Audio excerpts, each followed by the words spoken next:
I'm going to talk about the ups and downs I had while playing this game on launch day. Played it for about 12 hours. What I liked, what I don't like, what I thought was okay, indifferent to it. I was one of the lucky ones that didn't get to experience many performance issues. I know a lot of people have been having trouble running the game at a steady frame rate, been dealing with constant crashes, or just can't even get into the game, which is crazy.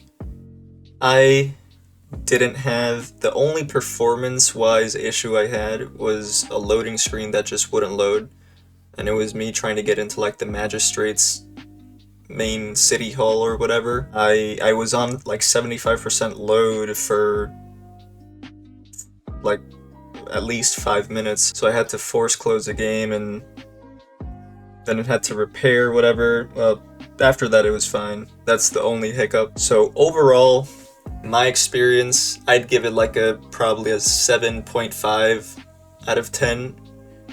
Maybe probably closer to 8, maybe like 7.8 out of 10. And here's why. The version 1.0 of this game, and it's the same case for any other game in the same genre, right? That they the game is not going to be its full version on release, and instead there's going to be constant updates every handful of months or weeks. So 1.0 version of this game is the emptiest that it's ever going to be. It's only up from here, well, hopefully, right? That's the idea. I thought the story was okay. Again, I feel the need to cut Kuro Games some slack, because again, it's just a 1.0 version story, and it wasn't going to be anything crazy, or at least that's what I heard from people who had early access to the game. I know that between the beta test and official release, they did change allegedly about 70% of the story, in an attempt to make it better. The best thing I could say about the story is it has its moments. The characters are okay. The plot, I'm gonna keep it a buck 50 with you. I have no idea what's going on. I'm not even done with the full story in the 1.0 version. I'm still waiting to rank up my union level, which is another issue I want to address later. The story that I have played so far, I think, culminates the intro to the main city, so now I have to go elsewhere and meet up with Jian. I don't know if the story, or this chapter of the story where I have to go meet him somewhere, is gonna redeem the rest of the story. So I can't speak on that, but up until the culmination of the main city's intro, it could have been better. And I'm surprised that it was worse. I just didn't really find a hook to it, something that would get me excited about continuing the story. I just felt like each chapter of this whole intro section of the story was its own thing. And they would reference characters that you may have not already met, right? That foreshadow the intro of characters in later chapters. But every time I finished a chapter, I was like, oh yeah, that was pretty cool, I guess. But it just didn't leave me hanging like I expected it to. So now moving on to the union level discussion. First of all, I didn't expect the union level grind to be as heavy or as taxing as it is. Obviously, you get XP from multiple sources. You get XP from completing quests, be it side quests or main quests, exploration, chests, defeating bosses using your wave plates, all of that. But I feel like I'm almost done with the main scenario story. And I've explored a bit. I haven't explored like anything crazy. At best, an area could have up to like maybe 15% explored, maybe even 20. But I just feel like XP progression is very slow, or slower than I expected it to. The reason I dislike heavily that the union level progression is so slow is because a lot of things a lot of progression in the game is gate kept by your union level, and obviously this is obvious, right? Like it's been like this for a lot of other gacha games in a similar context, so why would this one be any different? But my initial thoughts, or my idea of the ecosystem, I thought, okay, so it's not bound by the wave plate mechanic, so it gives the player freedom to grind as much of it as they want to, right? Without having to wait for a daily limit or for their wave plates to refresh. But unfortunately, there is a tiny little hiccup, and that is the ecosystem is also being gate kept by your union level, and that sucks. That really, really sucks. I know they're trying, so if this wasn't the way that it is and you could free farm echoes like that, I know hardcore players out there would go absolutely crazy, would just go crazy farming echoes, and then they would have like 5-star rarity echoes, and they haven't even like maxed out their character's level, right? Like imagine like a level 60 character with like just full maxed out echoes. That, that's not healthy for game progression, but it is a price to pay for giving the player that freedom regarding the ecosystem in the first place. So if there are hardcore players out there who were willing to do that, then they should have the freedom to do it. At the end of the day, this game is mostly a single player experience.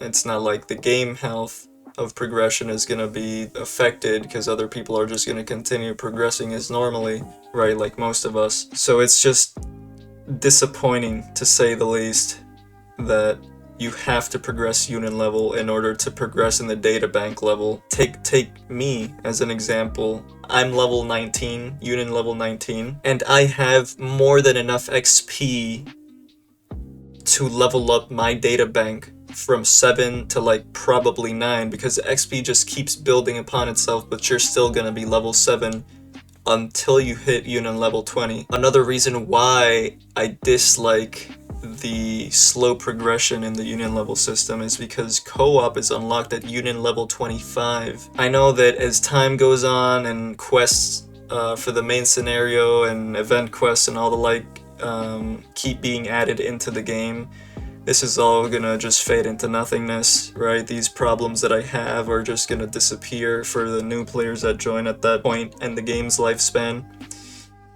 But for right now, day 1 players for the 1.0 version of the game, it's gonna be a little hard getting up to union level 25 without having to grind your heart out. Either that, or just wait for a couple of days. But it's just unfortunate that, you're promised this idea of being this freedom of being able to grind echoes with your friends, and you just can't do it. I mean, like I mentioned earlier, I played for 12 hours on launch. I'm still union level 19.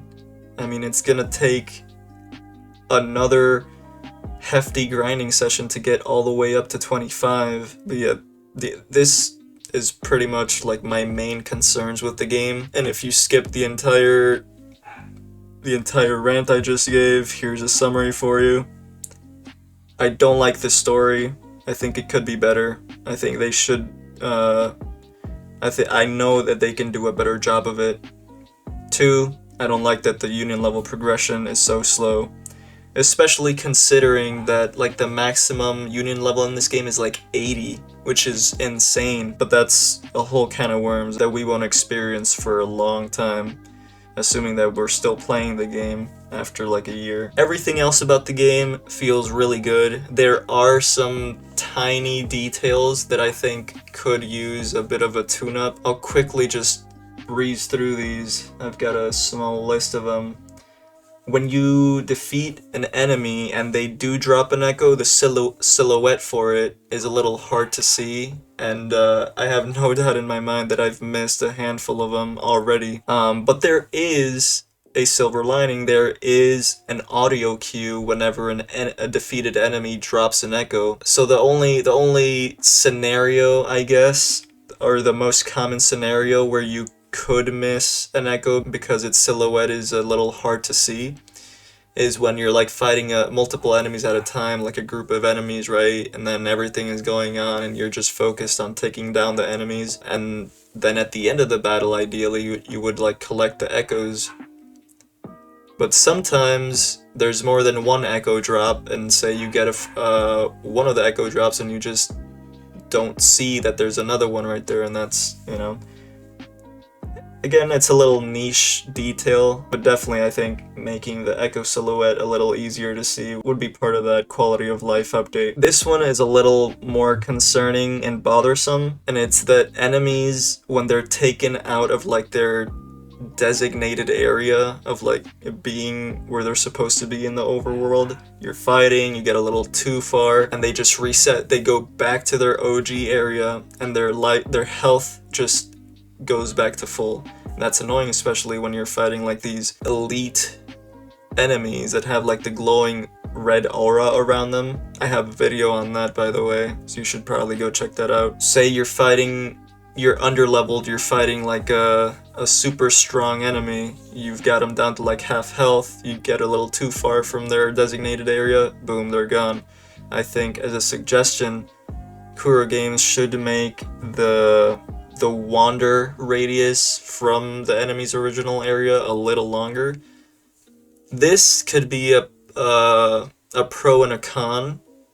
A pro, obviously, for the reasons I just mentioned, but a con also when you're like trying to run through an area. This would also like probably increase the hostility meter on them, so like they would stick on you or follow you for longer. But again, like, this is only an early game problem. Like, once you get like most teleport waypoints or all of them, this is, it's gonna be whatever, inconsequential. So I do think that they should increase or like ease up on the wander radius for enemies. The next issue is not one that is specific to this game. A lot of other like open world gacha games suffer from this same issue, and it's the glider being like absolutely useless.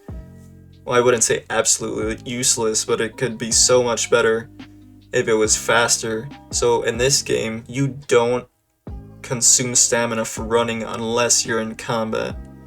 So why, when I'm like roaming out in a free open area, no enemies, no combat, why would I say I'm going downhill, why would I use the glider that is probably slower than just running down the hill and consume stamina? Like, why would I even use that? If the glider is supposed to be a core part of your gameplay, they should make it faster, especially because it consumes stamina when used. But right now, it's a niche just tool. It's not even a tool, it's just a niche. Like, oh hey, by the way, you have a glider. Oh yeah, thank you. It's not like I'll ever use it, or I'll use it like once out of every like 10, 15, 20 scenarios. I guess we'll find out eventually what they do with that, if anything at all. This is just a personal problem because I tend to suffer from success. And on screen I'll just show you quick clips of like my very first 10 pulls on the beginner banner and on the character selector banner. As you can see, I got a 5-star on both of my first pulls on each of those banners, and I think it just sucks that as soon as you get a 5-star, the banners just disappear, and that's it. I would have loved to have more 5-stars from those banners, but you can't have everything. And just as an FYI, this is my only count for this game. I have never and will never reroll. But anyways, I completed this one time trial with the old man in the cave, the 2D platformer time trial. I got through it, I got all of the rewards, and then once I got outside of like that domain, I would just interact with it, and it wouldn't show me that I had already completed it. It just didn't show me that I completed it. And then I went back into it again. I got like the gold tier time for all rewards, and then just all the chests were already open, and then I just didn't get anything. So it's just another quality of life detail that doesn't really matter. as much for right now. This is a slightly bigger issue or concern I have with the game, and it's that repeated echoes do not give you XP for your data bank. I think you should not be punished for just battling as many enemies as you want to or can. So, for those of you who don't know, the only ways you get XP for your data bank are 1, capturing unique echoes, and 2, getting different rarities of echoes. If you got like the 2-star rarity version for this echo and then you like level up or go to a different area, you find the same monster but a tad bit higher level, and they drop you the 3-star rarity echo. It's still the same echo, it's just the difference in rarity. That would also count as a quote-unquote new discovery and would also give you XP for your data bank. But if you encounter the exact same enemy that you first defeated and you get that 2-star rarity echo drop, it's just gonna go into your inventory. You're not gonna get a shred of XP from that, and that is so unfortunate because it just makes the whole echo grinding system that much more tedious. Again, this is a problem that will just probably solve itself as updates come and go, because they're probably gonna add new echoes into the game, making it easier to like progress through your data bank. But it is a problem for us who are playing the game today, right now. Yeah, that is pretty much everything, every issue I have with the game. Everything else, the combat, the enemies, the music, the visuals, everything, exploration is fun, at least so far. The puzzles are pretty okay. Some of them are funner than others. I'll be the first to admit that. Which, by the way, I should have a video coming up going over some of the more trickier puzzles, or at least the less straightforward ones, so definitely go check that out if you had to skip a puzzle because you didn't know what to do. Maybe I'll cover it. Final thoughts, I've been enjoying myself. This game is great. Definitely worth the hype and the wait, and I'm excited to see what the developers do with this game. Hopefully it's good. Hopefully good things are on their way. But anyways, that's about it. So yeah.